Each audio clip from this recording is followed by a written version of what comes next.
Passover lamb is arguably the most important Old Testament concept for your students to grasp in order for them to understand what Jesus did for us as the Lamb of God, whose blood spread on the cross saved us from an eternal death.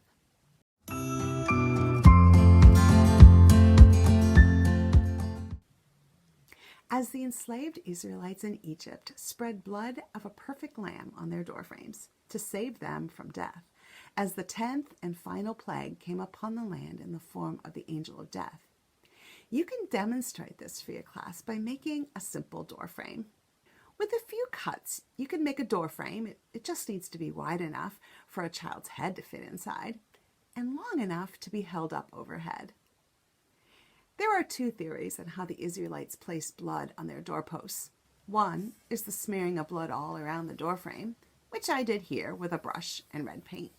However, others have suggested that perhaps they dotted blood on the sides and top, not so coincidentally making the shape of a cross.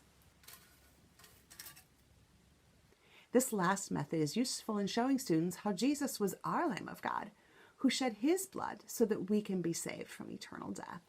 The last thing you will need for your demonstration is what I call an angel of death stick. Simply take a dowel and glue one end of a ribbon strip to the top, allowing the rest of the ribbon to swing freely. Ask the boys in your class which ones are a firstborn son. In other words, they can have older sisters, but he must be the oldest of all of the boys amongst their sibling set.